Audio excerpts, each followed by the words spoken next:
Good morning, everyone. I'd like to call the meeting to order. This is a budget meeting of the Third Laguna Hills Mutual Board of Directors, a California nonprofit mutual benefit corporation. This is Friday, August 13th, 2021, 9:30 a.m. We're in the boardroom, and also this is a virtual meeting. So the purpose of the meeting today, let me back up. We have a quorum here. So item one, item two, purpose of the meeting is to review the proposed 2022 business plan version 3. So at this time, I'd like to ask Chris, if you would, to tell people how they can connect with us if they would so choose. Sure, Steve. Good morning, everybody. So if you'd like to participate in this meeting, you would call the following number. It is 1-669-900-6833, and you will use the meeting ID number 81-64-40-96-078 and press pound afterwards. If you'd like to speak in this meeting, feel free, if you're joining via Zoom, to raise your hand or send a message in the chat box to make sure that your questions are being addressed during member comments. Thank you. Thank you, Chris. I'd like to acknowledge the media at a distance here. And do I hear a motion to approve the agenda? Steve, Okay. before you go further, can I request Chris to say these numbers again, because there's a lot of numbers. If people were not ready to write them, they would have missed it. Sure. So Okay, please, let's do that. Thank you. Sure, of course. So again, the phone number is 1-669-900-6833. And then when prompted, you use the meeting ID number 81-64-40-96-078, and then press pound. And then you'll be entering into the meeting as an attendee, and I'll see that you have joined via phone, and I'll make sure to get your questions addressed if you have any. And we'll be checking throughout the meeting as well. Okay. Awesome. Thank you. Thank you. You're welcome. Still on the approval of the agenda, who made the motion to accept? Okay, raise it. Second, Donna, okay. Chair's remarks. I want to give my heartfelt thanks to so many people that's helped us with this business plan. We changed a little bit on how we did it this year from previous year, and we had a lot of challenges we had to take into consideration and work. So thanks to staff, thanks to the board members, especially Robert here that spent a lot of time as treasurer with staff on this, and other people that gave contributions. So thank you so much on that. So that concludes my chair's remarks. Okay, open forum. Do we have anybody that wishes to speak? This is a one-time opportunity to speak on things not on the agenda. So if anyone that is joining the meeting via attendee, if you have any questions, please feel free to raise your hand or to use the chat box to request to speak during member comments right now. I'll give you a moment.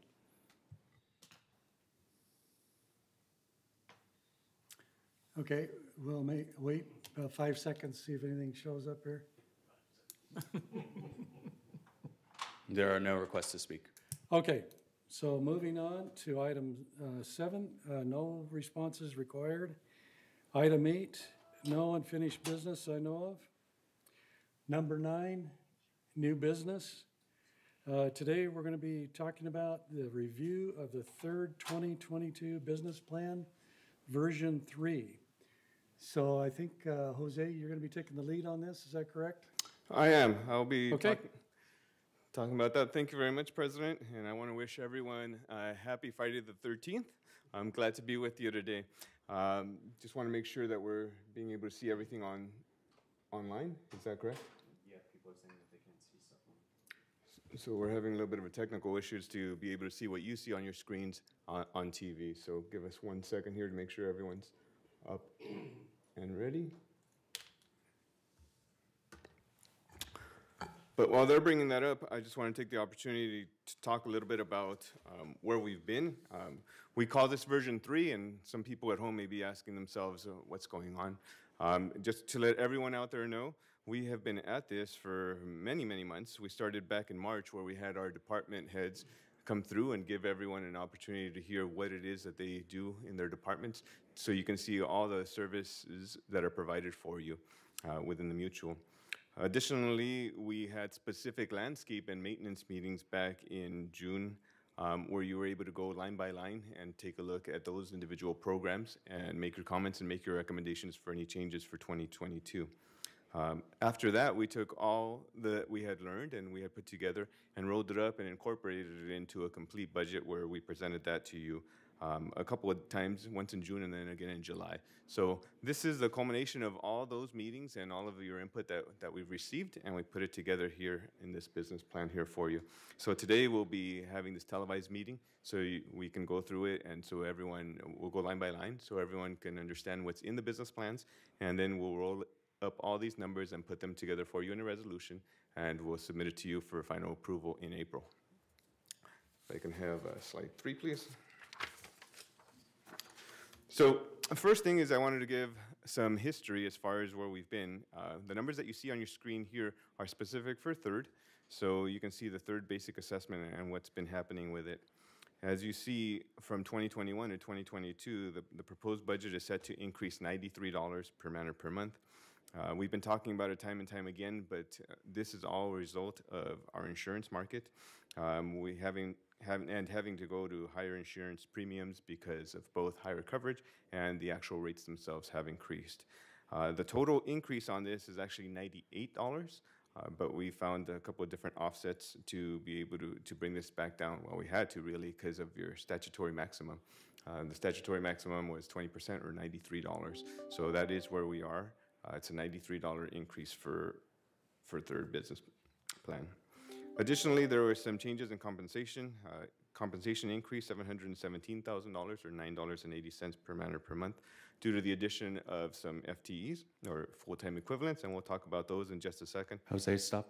I'm sorry, people are saying that there's no audio coming through on Zoom, so give me a moment and then we'll continue for a second. Okay, we'll pause for just a second. Sorry about that.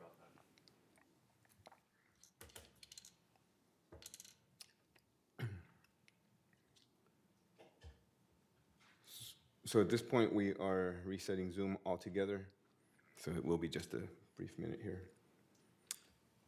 What about on TV? Do we know anything about TV? No.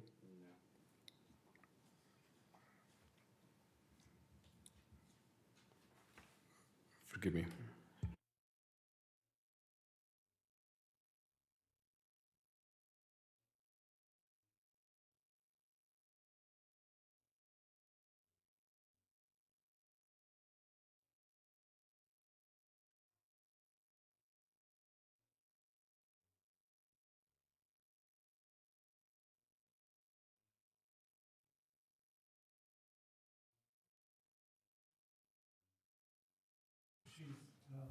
Virtual. She's virtual? Okay. But again, I think we're resetting everything, so she might get kicked off for a minute. We should be rejoining shortly. Welcome to Zoom. Enter your meeting ID followed by pound.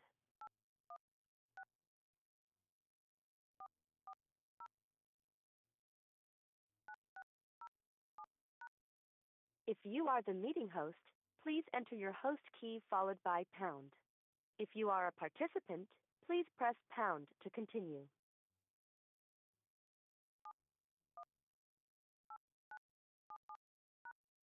You entered 718977. This host key is invalid. Please re-enter your host key followed by pound.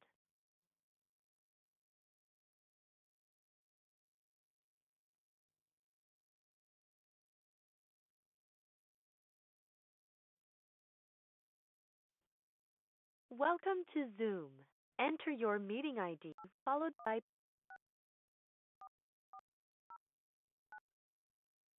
And you have audio? Perfect. Okay, thank you. enter your participant ID followed by pound. You have entered the meeting as a panelist. Attendees can now hear you speak.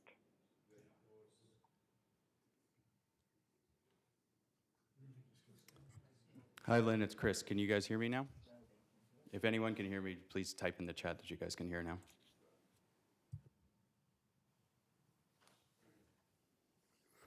All right, Steve says that he can hear you. Okay, Perfect, okay. perfect. Thank you very much. Sorry about that. Some technical difficulties there, but just wanted to make sure that everyone's able to hear us from home. And as I understand, they're able to watch us on TV as well. So, good. If you can, we're good. If you can share the screen, please. Okay, we're going ahead, and just a reminder, if people would turn off their electronic devices, please, that would help. Thank you. Perfect. All right, so we just got done talking about some of the business plans and some of the per man or per months here, the history for third. I just reviewed that the increase from 2020 to 2021 was $93, primarily due to insurance. If we can have the next slide, please. In addition to that, GRF reviewed their budgets. They took a look at their business plan on Monday, and ultimately they agreed to a $12.21 increase, and that had to do, again, with rising insurance premium costs for them, as well as increased compensation. However, there was an offset that GRF experienced. There was some operating surplus that they experienced in 2020, and that was used to reduce the 2022's assessment. So ultimately, again, the increase for GRF is $12.21 for a grand total of $105.21 in the total basic assessment for third. So $777.43, as you see there on your screen. Is the GRF budget finalized? It's just like yours here. They went through it today or Monday for their version 3.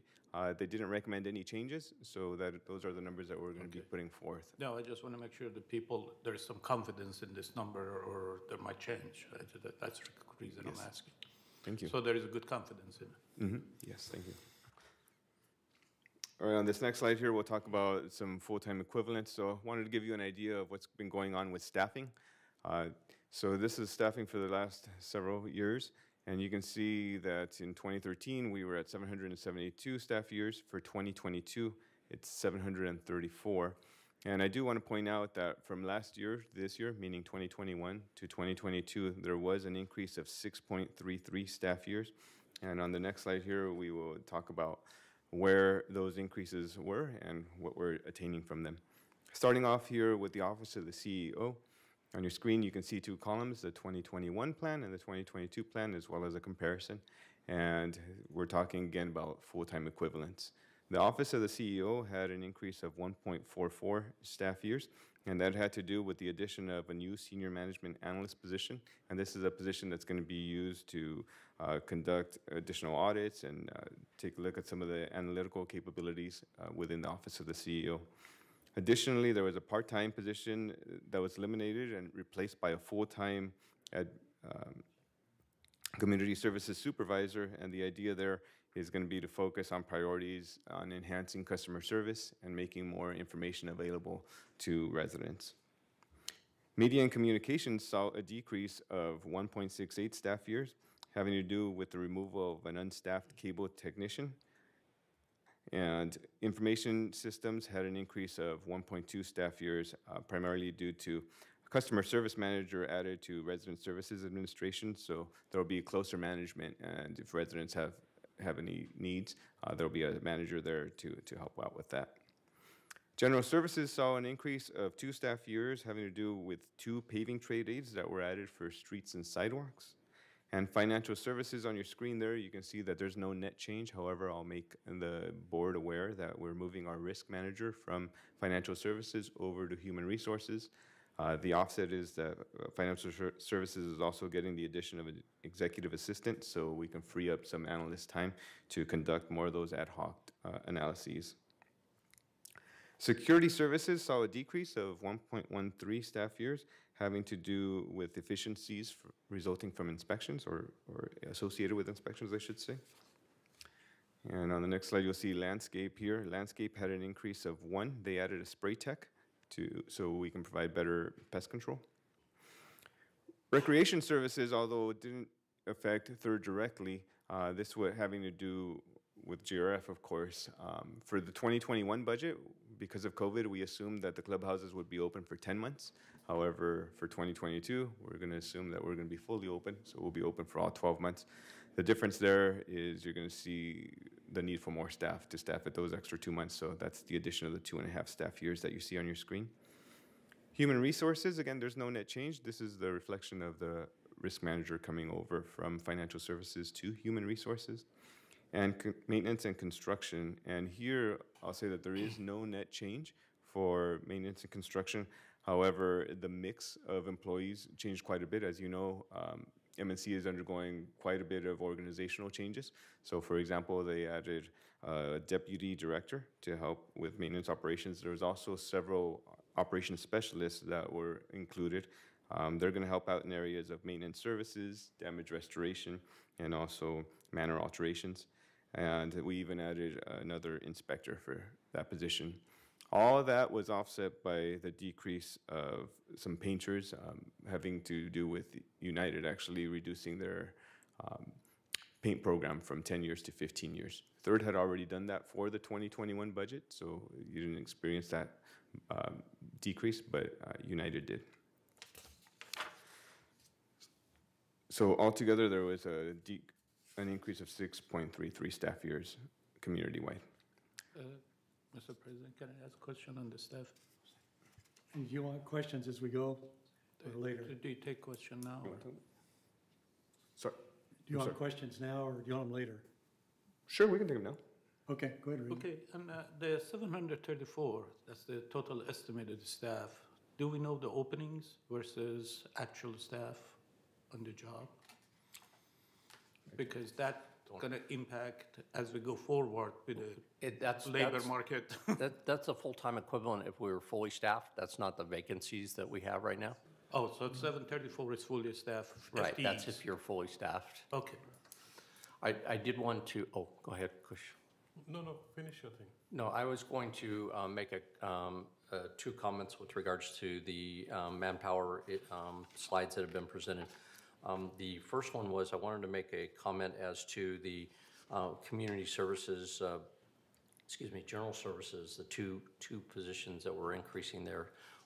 That is related, even though it says the Department of the Streets and Sidewalks. Really, what this is the gutter cleaning program, and we reduced the gutter cleaning contract that we've always used contract.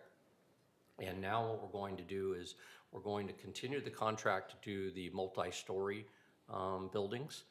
So we'll still have under contract, but these two additional positions will be taking over the responsibilities of the single level gutter cleaning.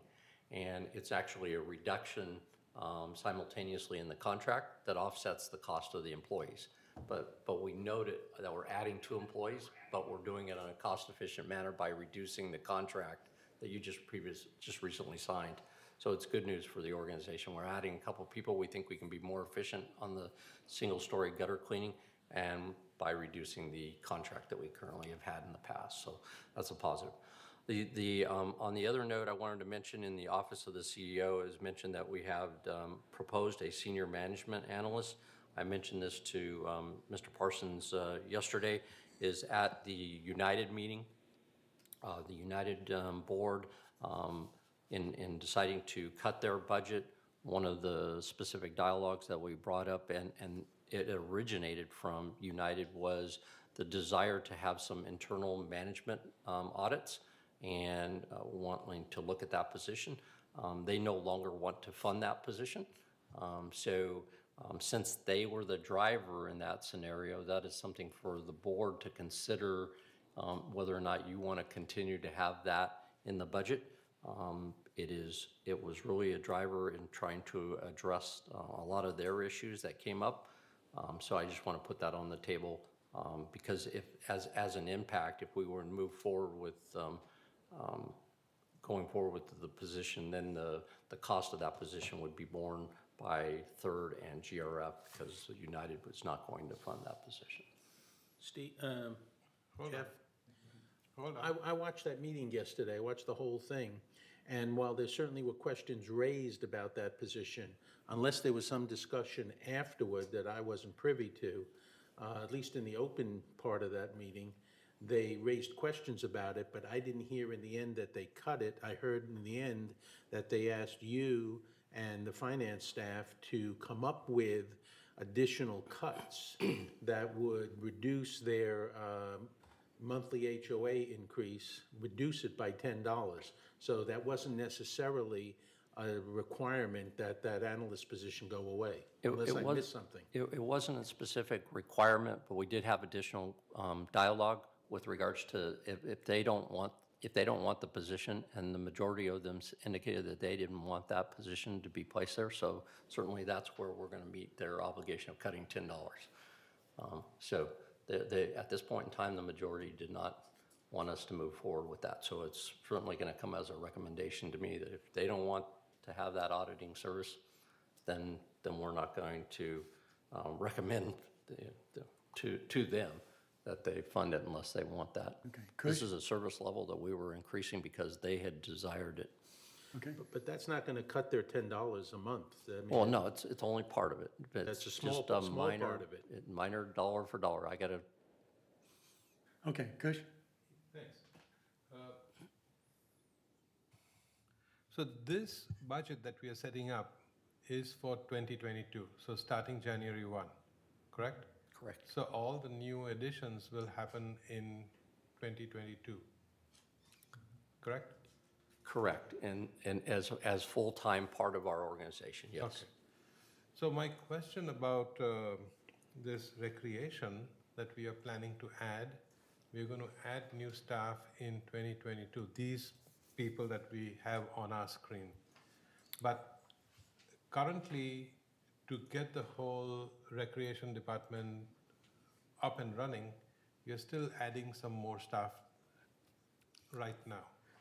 If I can clarify there, 2021 was only budgeted for 10 months, meaning we were budgeted fully staffed starting March. So we didn't budget anything for January and February. Right. So we're So- going to continue at that level for all of 2022. So bear with me, I'm kind of getting somewhere. Sorry. Right now, the COVID infections are like a seesaw, going up and down. Right now, it's on the uptick. So there may be a possibility that we may not open everything. So all this that we are doing will remain on paper, but may not be implemented. So if we don't use up all these positions, we'll still have the money, but not spent. Would that be right? That to is assume? correct. That is correct, and if that were to occur, then that surplus would be rolled into the contingency for, in most cases, GRF, because especially in recreation, it's GRF's budget. Okay. I just wanted to make sure that everybody understands what we are doing. Okay, thank you.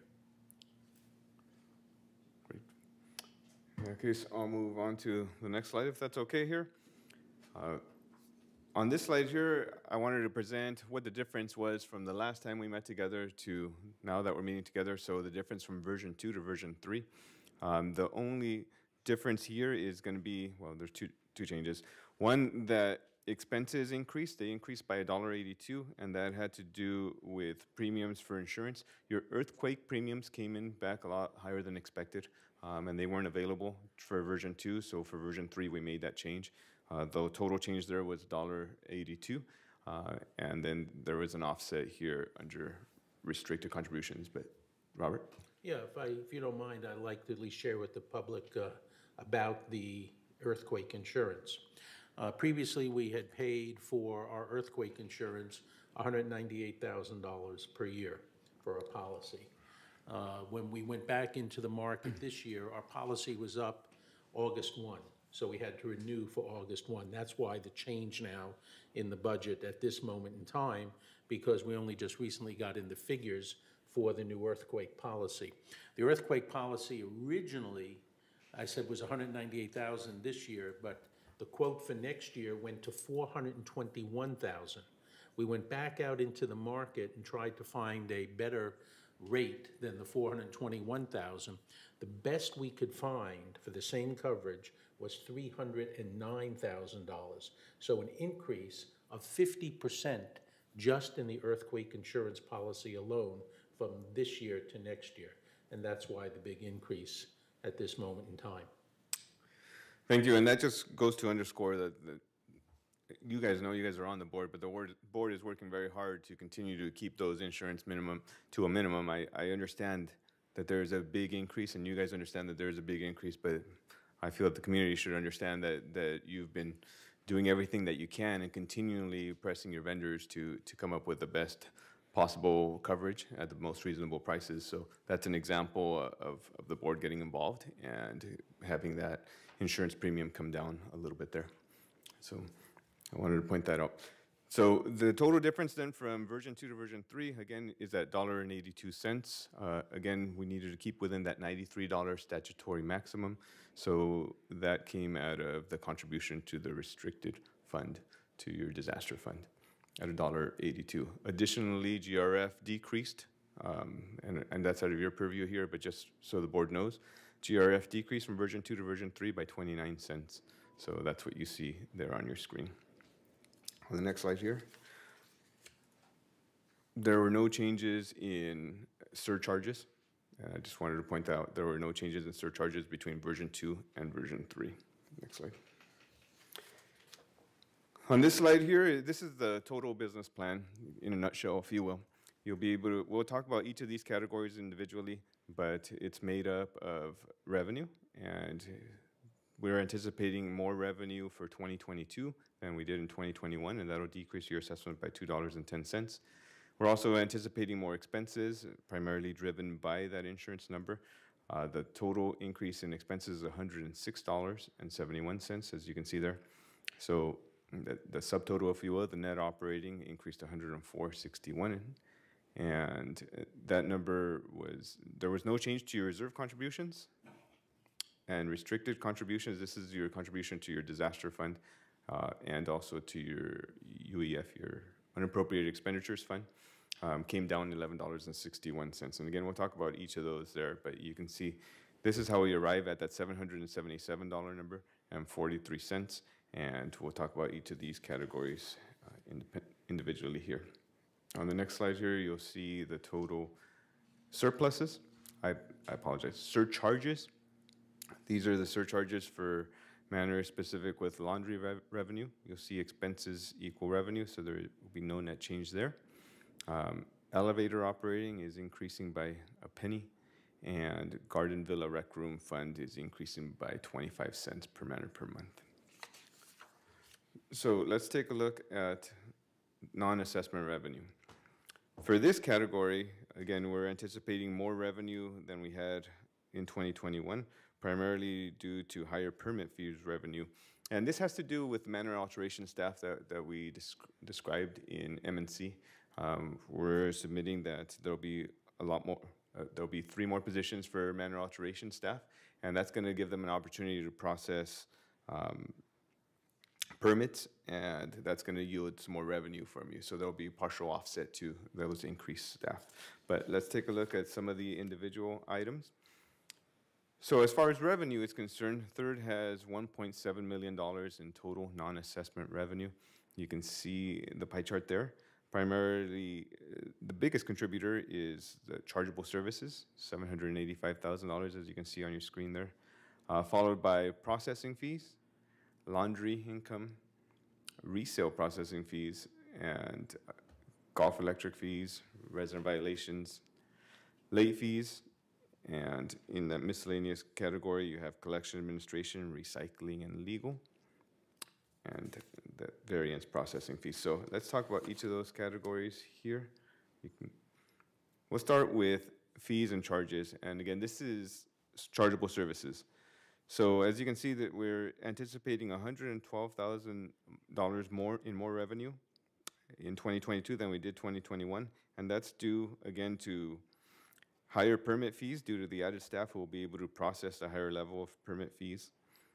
And also to asbestos cleanup, we're making sure that the monies that we're spending on alterations, dealing with asbestos, is being charged back to those residents that have those alterations.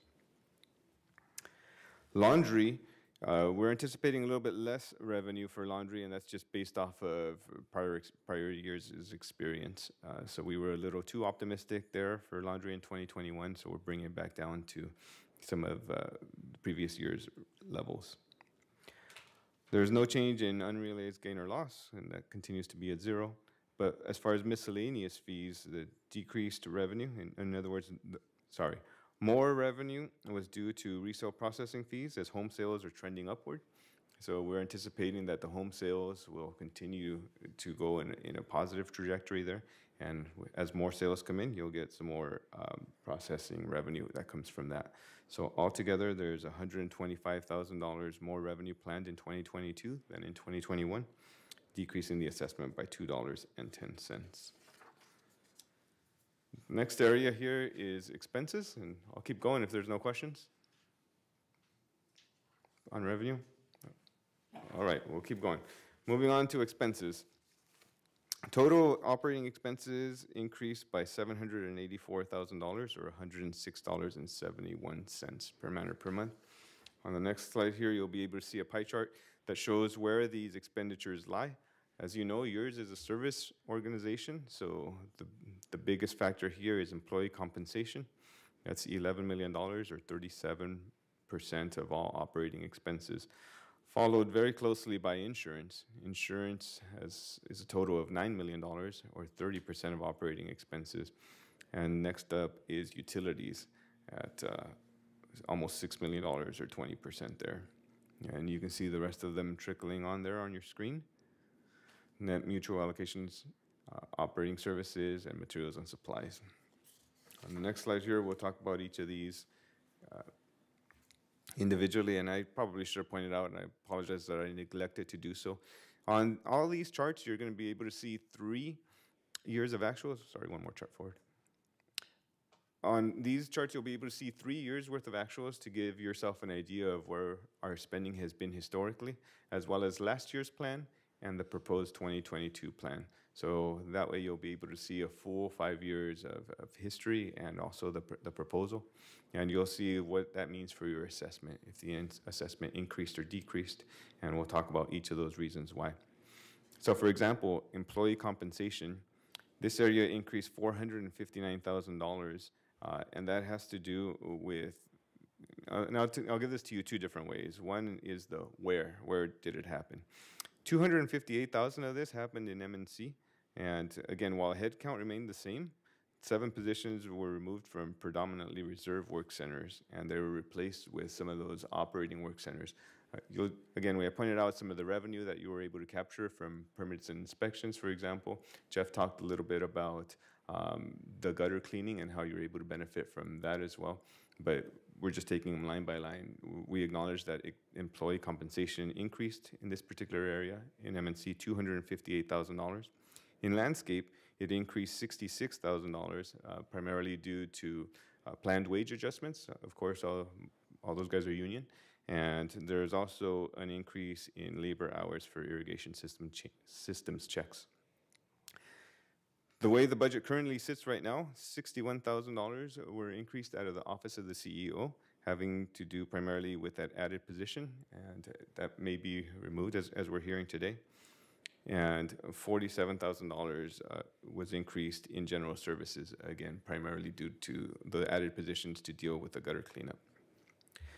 But another way to take a look at these same employee compensation is what happened, if you will. Altogether, the 6 added positions that affected, well, there were 6 added positions community-wide, but of those that affected third, $272,000 resulted from added positions. $71,000 resulted from the 2.5% non-union wage adjustments. $72,000 came about from the union contracted wage adjustments. So that's what happened with employee compensation. A similar story in expenses related to compensation that went up $260,000, having to do with increase to non-union medical. Just so you know, as part of the contract, that particular line increased 10% or $75,000. Similarly, union medical also increased by a total of $83,000. Union retirement increased $43,000. Again, we focus on the wage increase of 2%, but there are some other lines in there in the contract, and that total increase actually equates to almost 12% for the union retirement, or $43,000. The next line here is materials and supplies. Can I ask you just a question? Please.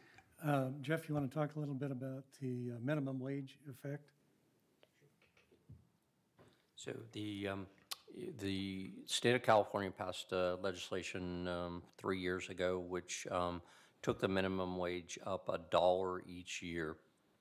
So as of January 2021, it went to $14, and as of January 22, which you're reviewing right now, the budget, our minimum wage will go to $15.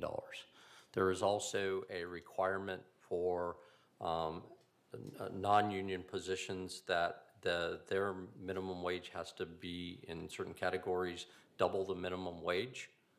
So if they were like at $28 an hour, then they have to go to $30 an hour because the minimum wage is going to 15.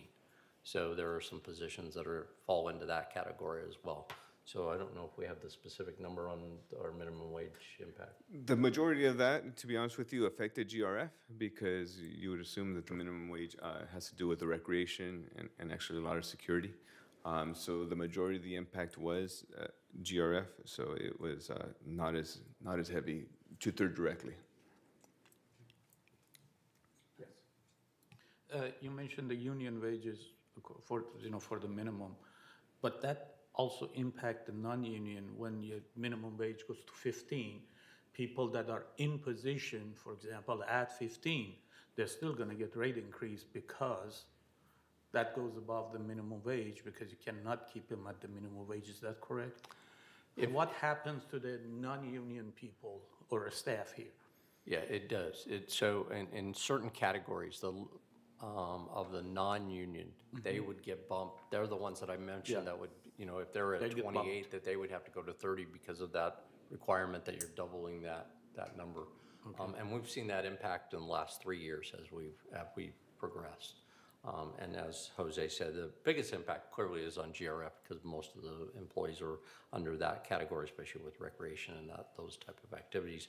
But it also in security, our gate ambassadors, all of those have to be at the minimum wage. So there is an impact there.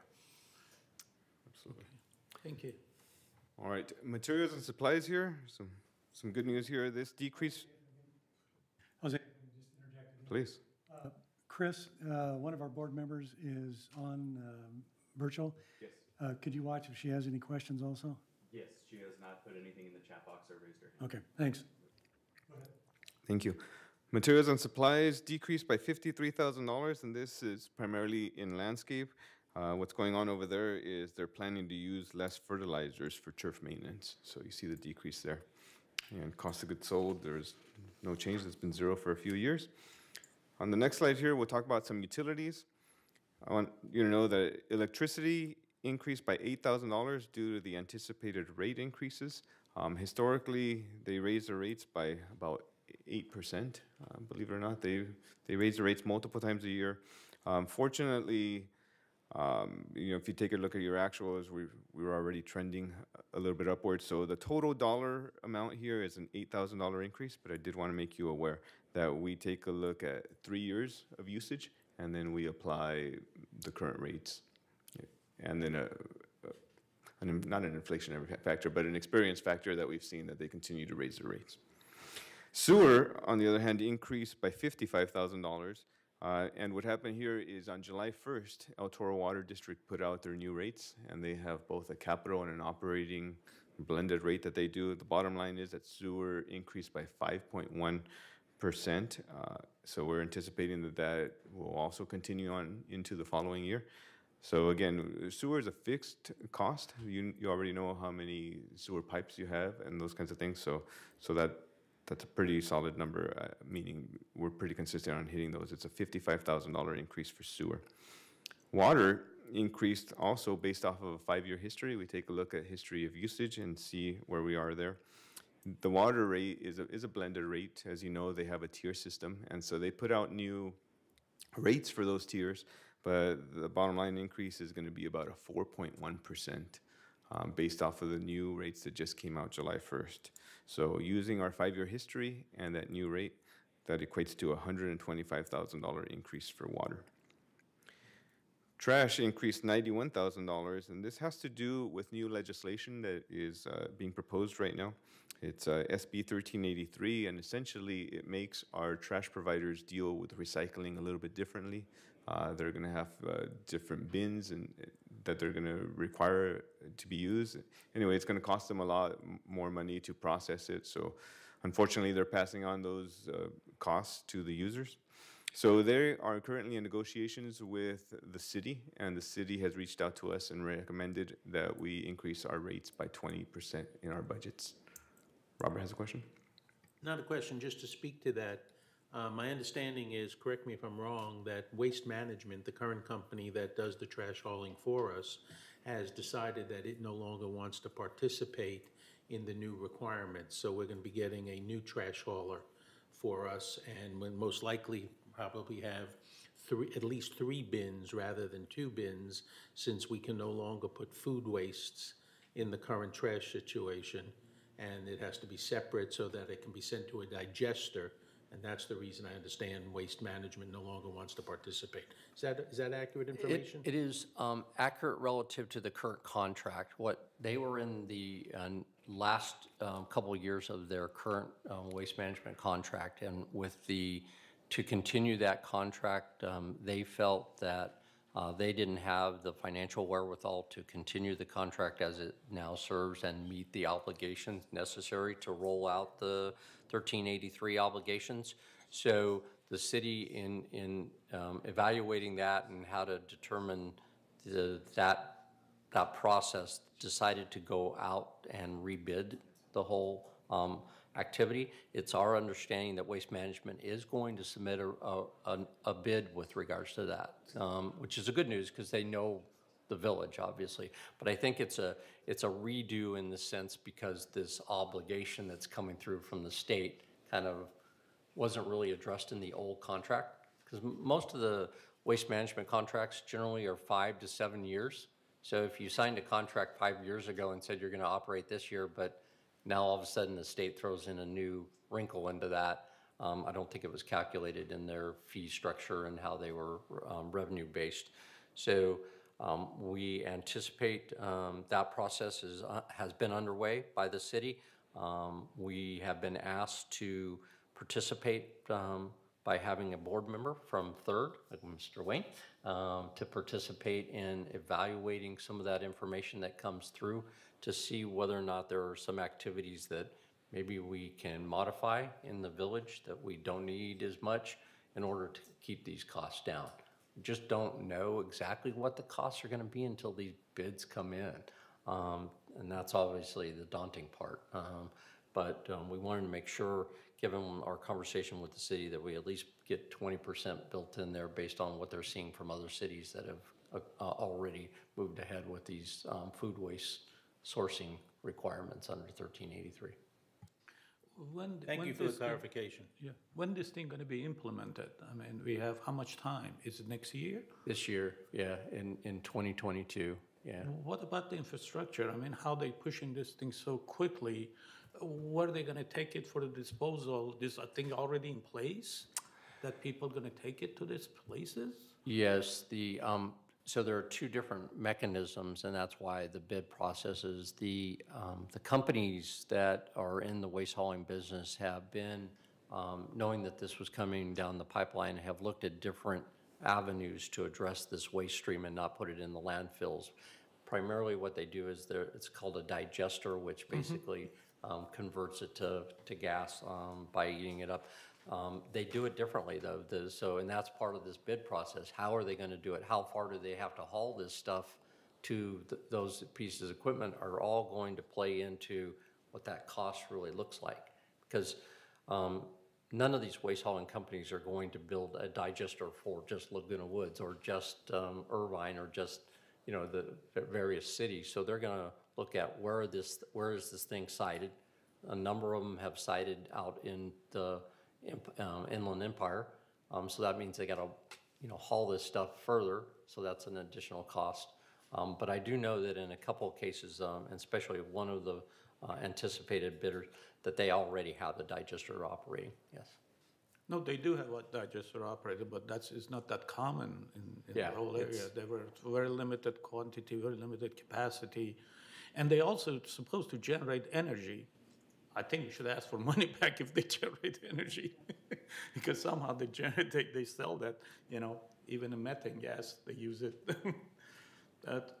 It's so sudden. I mean, I don't think we expected this going to be this year. That's what I was asked question.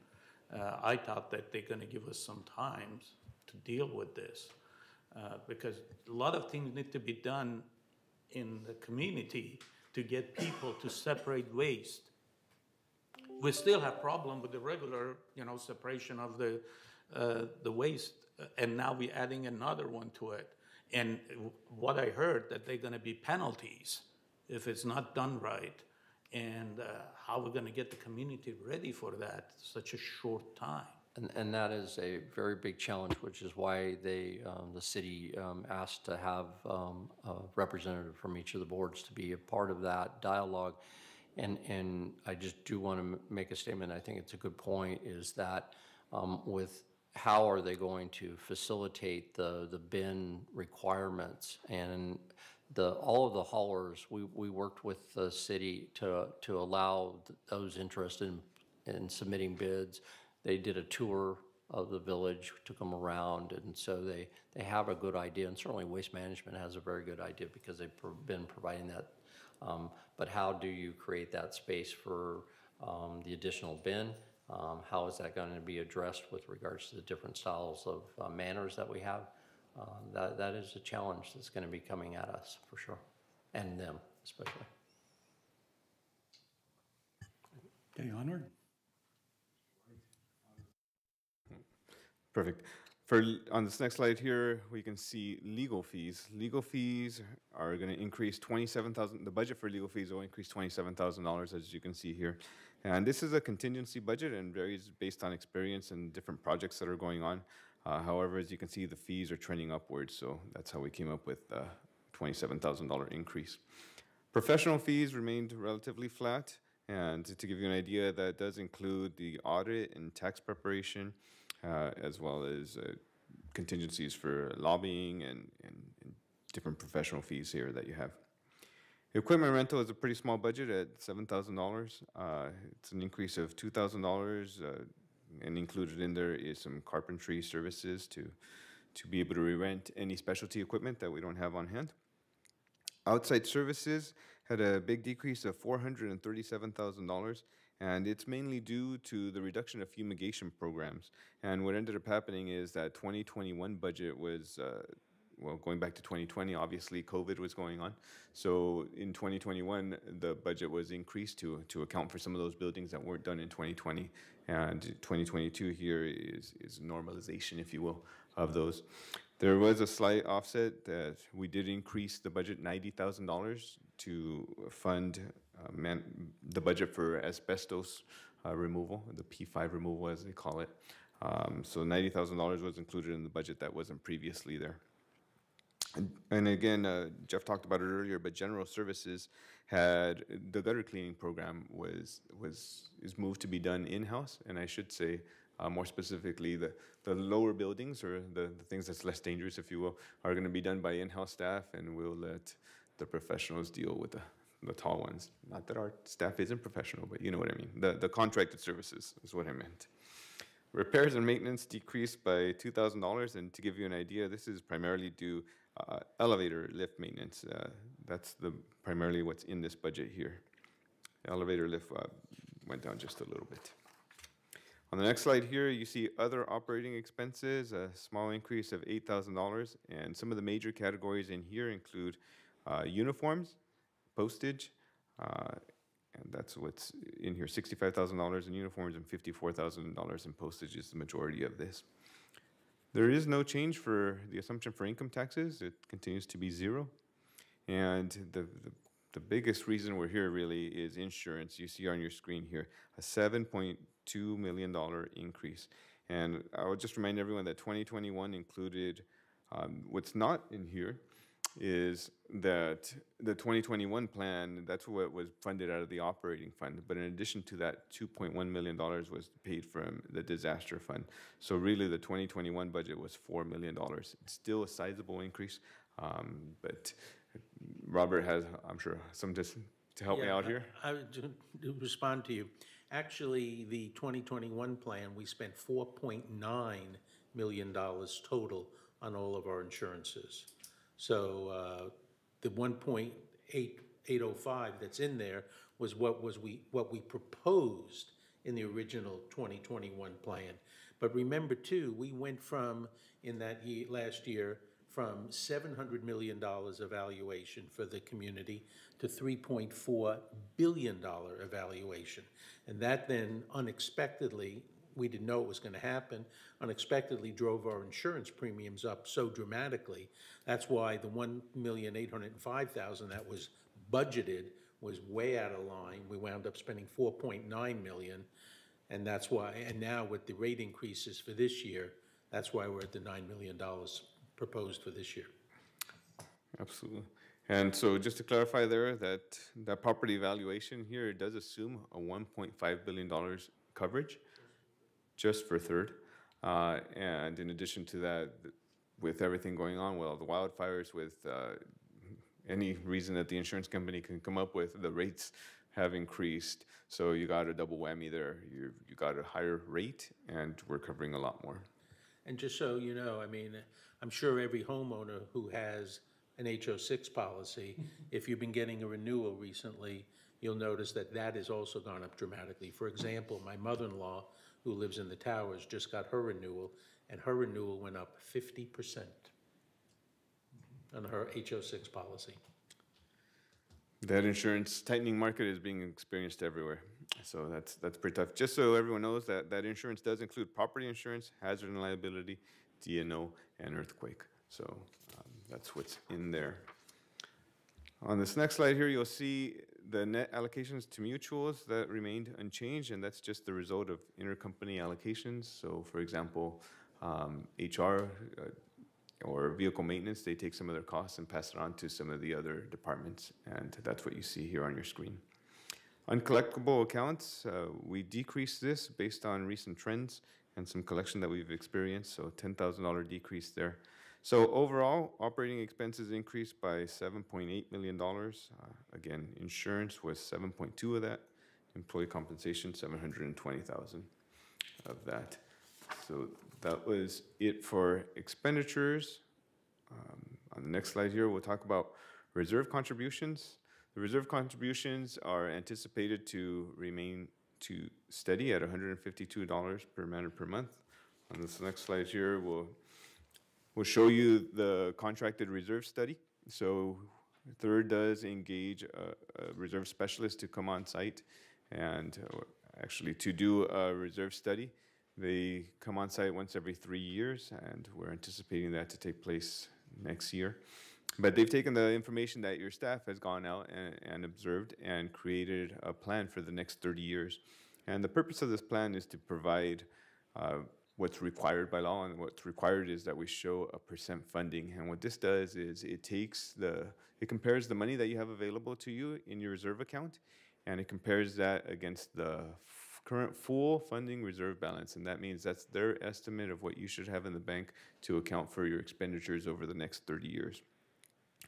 Taking that ratio there, it comes out that Third is 37% funded. And they have a little scale here across the bottom to show you what that may mean. And they believe, according to their little scale here, it's if you're under 30% funded, then you would be considered at high risk for a special assessment. And between 30 and 70, you're considered to be medium risk, and over 70%, you're considered low risk. I will remind the board that this is the same metric that's used for homeowners associations throughout the United States. And there are very few homeowners associations the size of ours. So it's kind of difficult for us to compare ourselves. But nevertheless, being 37% funded does put you in that medium risk category, which is, to give some history here, we have historically been in the teens. So we're working our way to become better funded here at 37%. On this next slide here, you'll see what the plan is. So this is the reserve specialist plan. And in the middle there, you can see reserve contributions, what they assume that the reserve contributions should be year over year. And right there next to that color bar chart, it says the percent funding. You can see that that's the plan that they have established for us to continue to grow and to get to that 100% funding mark. So again, 37% funding now. This is the general plan. And of course, this is something that the board approves 1 year at a time. Does this take into consideration the revaluation in different years? It does. It takes into consideration both that as well as inflation and interest on your money earned. Next slide, please. They have given us two different plans. Sorry, that first one was the optimum plan, and the second one is more along the lines of what we're currently doing, just to make your contribution rates a little bit less. But what would be the most important would be the column all the way over on the right, and that is, I apologize, the column on the left will show us what the balance is. And so you'll see that even if we take this less conservative approach here, you'll see that even in the lowest years, you'll be at $8 million in your reserve, in your reserve balances. So you'll still have some money there available to you should you follow this particular plan. And again, the committee approves 1 year funding at a time. And in light of what's going on with insurance, this reserve specialist agreed that there would be that it would be prudent to continue and to maintain your $152 contribution. If you can go back 2 slides, please. Sorry, what I should have mentioned here on this slide is the third number from the bottom there. The recommended 2022 annual funding contributions is $13 million. The reserve specialist said, hey, if we're working our way towards 100% funding, you should contribute $13.2 million. He said, however, if you want to continue to keep your contributions to where your reserves will stay at a minimum, currently $8.3 million, if you're going to keep at least $8.3 million, you can continue to fund it at your current rate of $11,130, or in other words, $152 per man or per month. So he provided both of those, so he can feel good about himself. Hey, how do you get to 100? But more realistically, the second one is what it's still a good plan. It's still one that keeps you above your threshold of $8.3 million. And that's the reason that he also found that to be an alternate acceptable plan. So that's what you saw there. Can you go forward 2 more slides? 1 more. So this is how the $152,000 breaks down. You'll see that $10.6 goes into the replacement fund, $366,000 goes into elevator, and $73,000 goes into laundry, for again a total of that $11.1 million. And the purpose of all these funds is to provide for the repair, restoration, replacement, or maintenance of structural elements and mechanical equipment within the mutual. And of course, the same thing can be said for elevator and laundry. Next slide. So here's a cash flow statement, if you will. So if we continue to put in $146,000 to the replacement fund, you'll see that your total contribution in 2022 will be 10.7. You'll also gain some interest here. And the planned expenditures that are currently in your plan are $10.3 million, resulting in an ending balance of $15 million. And again, you can see that those ending balances continue to be maintained for the next several years there on your screen. Next slide. Here's that same chart shown in a different way. We have 30 years to account for, so I just showed you the first few and the bottom few. Again, the board currently employs threshold funding, meaning you have set a standard that you said that you didn't want your balances to fall below. The lowest that this particular one gets in the replacement fund is in year 2023. Your threshold is $7 million. And you can see that if we go according to the plan here, you'll still have 14 million, well above that threshold number. On the next slide here, you'll see a pictorial representation of the same thing here. Here's the reserve balances in that solid line, and in that dotted line is that threshold. So at any given year, you can see that you're above that threshold. Over the next couple of slides here, you'll see the same May I thing ask a for question? elevator. Question? Go back to slide 27. Can you explain the interest calculation there? I'm a little bit confused. Sure. The interest calculation is we take your average fund balances, and thank you for pointing this out. I apologize. This is actually different than the agenda that you were provided. In 2022, as you can see, there was a steep drop off, and what's going on there is that the market is very tough out there. There's no real vehicle where you can put in your money that you're going to be getting any meaningful return. So you can see that that's decidedly lower. For 2021, we used the current, what you had made up year to date, and we extrapolated that, and that's the number that we had provided to the reserve specialist before engaging. The board has recently engaged a new bank to put in their investments, and they'll be voting that at their next board meeting, as I understand. If I can help clarify some of that.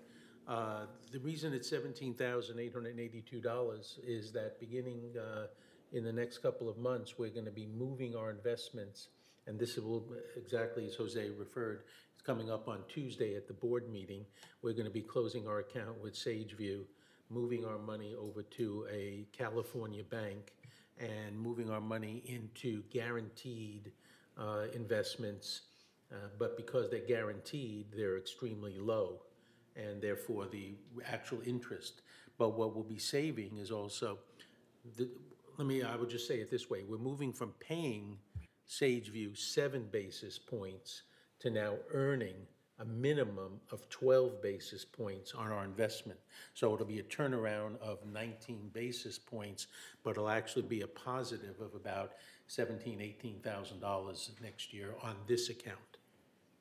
Okay, but total on all our accounts will be approximately $30,000 in income. Correct.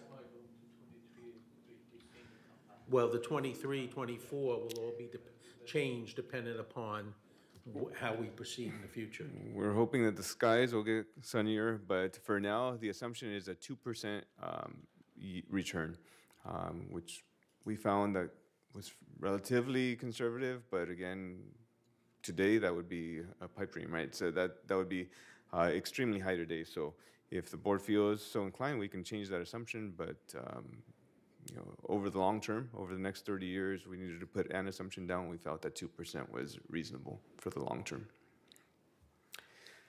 On the next slide, we'll see the same story being told, one more, for the elevator fund, which is next. So the elevator fund here, you'll see the same thing. You'll see a lower interest rate for 2022. You'll see a $5 contribution. And again, over on the right-hand side, your ending balance. And as you can see, over the next 5 or so years, there really isn't too much of a dramatic change in your balances. There's a little bit of an increase. On the next slide here, you'll see, again, where it gets the lowest here is 2023 at 2.6%. Your threshold there is $640,000 in 2023, so well above that. Or pictorially, on the next slide, you'll see that the reserve balances in any given year maintain themselves above the threshold. You can see there. Elevators, sorry, if you go back one more. Elevators is more spiky, I'm gonna call it. All of a sudden you see some bigger drops, and that's because when you do have to replace an elevator, as you would imagine, those are some pretty significant expenses. So that's what you see there. And lastly, laundry room. You'll see, again, the same story being told here. $1, it'll be maintained at $1 per man per month contribution, $73,000. And you can see the ending balances still remaining the same. And the lowest year, again, 2023, $282,000, just above the threshold of $280,000, but it is above that, and it continues to grow from there. So on the next slide, you'll see what that looks like as far as reserve balances over a threshold. All right, so one more slide. Those are what the reserve what the contractor reserve specialist has showed. And the next portion of my presentation, if you want me to go through, I certainly can. I just have a list of what expenditures are to come out of the replacement fund. These are all items that we've reviewed line by line in previous meetings, and there haven't been any significant changes. If you want, I can fly through them, or, all right, we'll move quickly. All right, building numbers here. So these are all items that are said to be funded from the reserve fund, and these are the items that are going to take place in 2022. Building numbers, you can see that there is no expenditures planned for 2022. This was moved to the paint program as staff replaces buildings. In building structures, this is $2.5 million expenditure, and it's a decrease of $1 million. And historicals have been lower than anticipated for building structures for 2022. And the 2022 budget was adjusted. You can see the history there. We're not spending as much as we were budgeting, so we dropped that budget down to $2.5 million. Electrical systems decreased by $29,000, and this is to address electrical panel maintenance and the contingency for panel failures. The budget for the electrical systems were reduced to offset insurance costs, so you can see a reduction there of $29,000. Energy projects, there was no changes for energy projects. There's nothing planned at this time for 2021 or 2022. Exterior lighting has decreased $50,000, and this funding provides for potential lighting upgrades throughout the community and the related annual operation and maintenance costs. The budget was reduced here based on the board's direction to help offset insurance costs. And I must say, the board did meet together, and we went through a laundry list of the items that were potential reduction. We did engage our M&C director at the time, and he gave us a list of possible reductions, and that would be least intrusive to the residents. So this is a reflection upon that.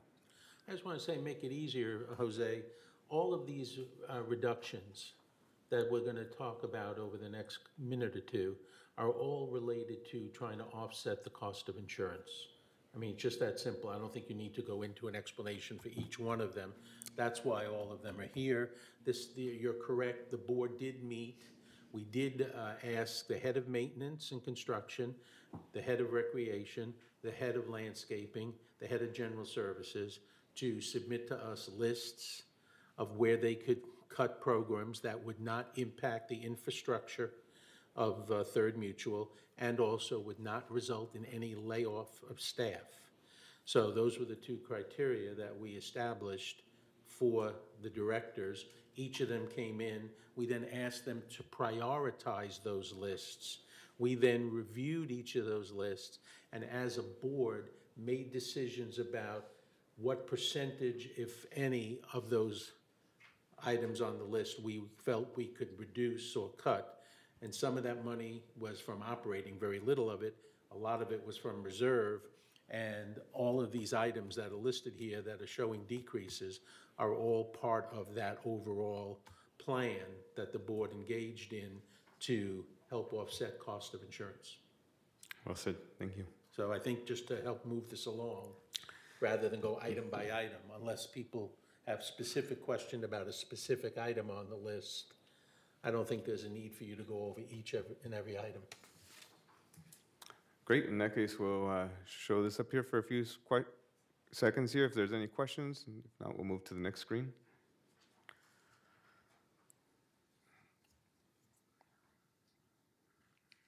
If nothing jumps out to anyone here, we'll move on to the final screen for M&C. Big items here, the waistline remediation project, $300,000. So total reductions year over year for M&C ended up being just shy of $2 million, going from 10.7 to 8.8. You can see there. On the next slide, you'll see something similar for general services. They only have 3 items here. And you can see the total reduction there is a $38,000 reduction.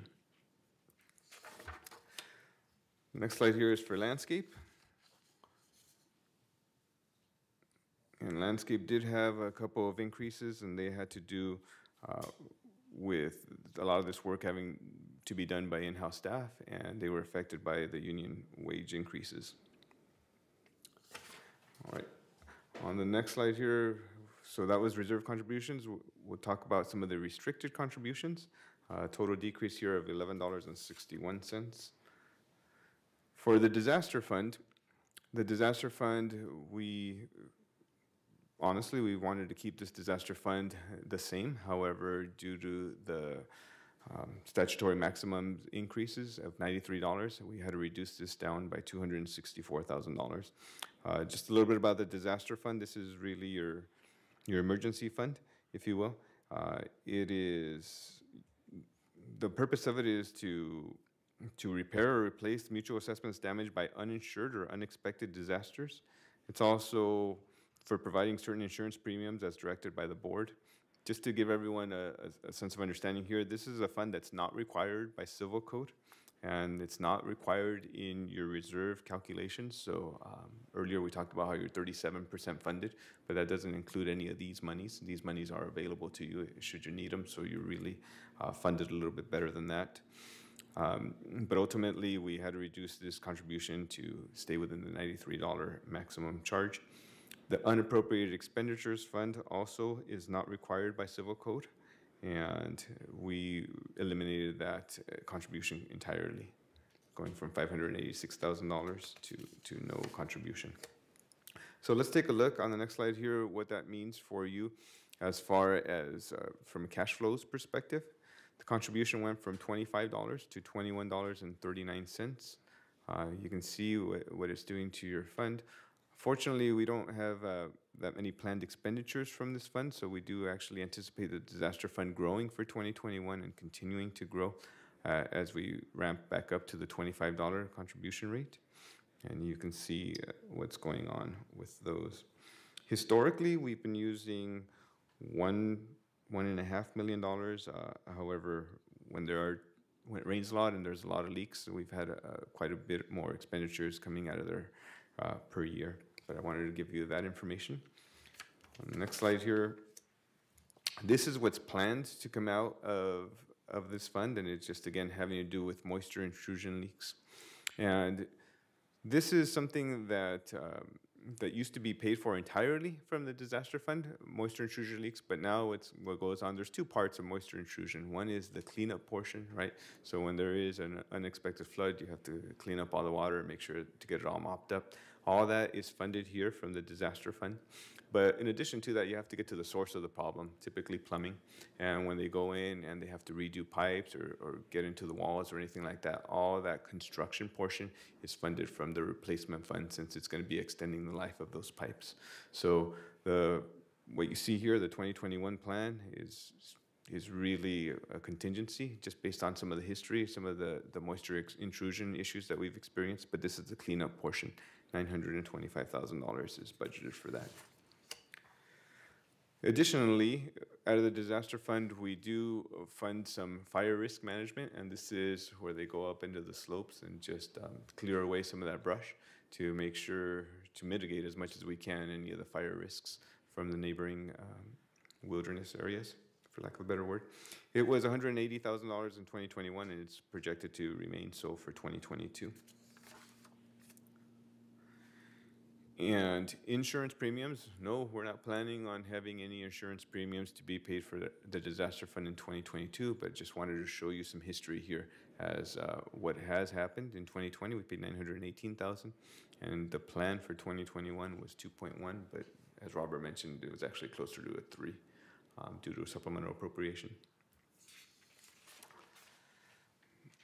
And for the unappropriated expenditures fund, here again is that same cash flow projection. You'll see in 2022, this contribution has gone down to 0. Nevertheless, your ending balances are hopefully going to continue to go up. We anticipate expenditures of about $400,000. As I looked at the history here, this fund has historically been used for the solar project, for trash chute repairs, and even for fire risk reduction. But overall, we don't anticipate, well, we anticipate $400,000 to come out of this fund in 2022 for unknown expenditures. It's just a contingency budget at this time. Further, I wanted to show the board a little glimpse at the Garden Villa Rec Room Fund. The Garden Villa Rec Room Fund is budgeted to go up by 25 cents to those that participate. This is a surcharge, so not everyone pays into it, but those members that have access to the Garden Villa Rec Rooms do. It's $6 per member per month, and you can see the cash flow here as well, ending at about $120,000 on the year. Also, this fund is not required by Civil Code. I just want to get that out there. It's just something that's obviously nice to have for those Garden Villa Rec Rooms. And here's the same information here. The 2022 plan is to be spend $73,000 on improving the Garden Villa Rec Room Fund, and that's pretty consistent with what's been done historically. And that concludes the presentation that we have here today for third. And I'll be happy to. Okay, thank you very much. There's a lot of time and effort put into that. Chris, do we have any questions from anyone? Did you see? There are no questions. I have not seen Okay. anything in the Any chat from or the board? any hands raised or anything like that. Lynn, if you have a question, feel free to raise your hand or turn on your mic, but as far as I can see, you haven't put anything in the chat, and there are no member comments in the chat as well. Okay, if there are no, what's that? No question, she said. Oh, okay. If there are no other questions, we'll go ahead with director's comments. Item 10, start with Reza. No comment. The only thing that I was gonna just bring up is the insurance issue. That as far as this board concerned, I think, we are not done with the insurance. We haven't washed our hand and said, this is it. We are still working with the insurance companies to see what we can get as the best. Also, I had several comments from the members that they said we should try again. I told them, I guess, until January, I guess we have to get our ducks in a row as a board. And then maybe in January, February, March, we try again and see if our members gonna cooperate more and help us to resolve this issue. But, right now, we are, the only option that we have is working with the insurance companies and see if we can get a better deal and reduce our cost. Other than that, we're gonna talk to a member coming next year when these things are in effect. And if they have the apathy to help, then the board will consider that. And there is a lot of comments out there about the insurance and what we are doing about it. And as I said, this board hasn't washed sand off of it yet, and we are still working on it, making sure that we get the best available deal for the members. That's Okay. my comment. John? No, thank you. Ralph? No comment, thank you. Robert? I'll just speak to the issue of insurance. One of the things we're trying to do at this point is we have changed the renewal date. We have shifted from an October 1 renewal date. All the policies that we are renewing are being renewed until June 1st of 2022. So we will go back into the market to renew those policies in May of next year. So depending upon where we are with the ballot, if we do another ballot, and what kinds of things we can go to market, we're going to be in a position to have a better situation come June 1 of next year, assuming that if there is a ballot, that happens. Okay, Annie? Good meeting, good presentation, thank you. Okay. Craig? No comment, thank you. Donna? No comment, thank you, but thank you to Jose for an excellent presentation on a very complicated topic representing hours and hours of work, both from the finance people, the departments, and the board. So thank Okay. you all. Does Lynn have any parting questions? Chris? I think it was great. I really appreciate all the work that finance has put into this, Jose and Steve, and thank you so much. I think the board did a really good job of working with finance on all, it's complicated. I know it's very complicated, especially the insurance issue, but thanks everybody for all that you've done. Okay, Kush? Thank you, Steve. I don't have any comment right now, but I want to thank the staff for all the hard work that they put to get this together and the dedication that they have. I appreciate it. Okay, thank you. Jeff, parting comments? Other than thank you, as board members who have been very active and participatory with our great staff, Jose and Steve and the finance team, and all of the departments that put their budgets together, we worked with you really, really well this year and had very difficult scenario with regards to the insurance, and we know that. But thank you for your efforts as well, and obviously thank you to my staff. They did a wonderful job. Okay. Yeah, and I want to echo Jeff's comments and thank the board for being so involved and to working with us and challenging us and making sure that we're getting you the best product that you possibly can. And if the board will allow me, I'd also like to take a minute to thank my staff, Linda Shepard and Richu Saju and Ada Montesinos. They are the ones that have done the lion's share of all this work, and they're the ones that are really doing the work, if you will. So a big thank you to them. Thank you. Okay, Chris? No comment, thank you. Okay. I'd like to tag on to what Jeff mentioned there about all the hard work that went into it. Just from the board standpoint, each board member spent hundreds of hours over the last 2 years just on insurance alone. If you consider the number of meetings we've had, the research that's been done, the thinking process through all of this has been tremendous. It's been a big learning curve that all of us have had to work together on. And then when you couple it with the hours that staff has put on it, you're up into thousands of hours. So I want to be sure that people understand that. And it's not an easy subject. And like Reza said, we aren't done yet. So there's more to come on insurance as well as other things. So thanks to all who participated in this. Thank you for the presentation today. And at this time, if there are no objections, I'll adjourn the meeting.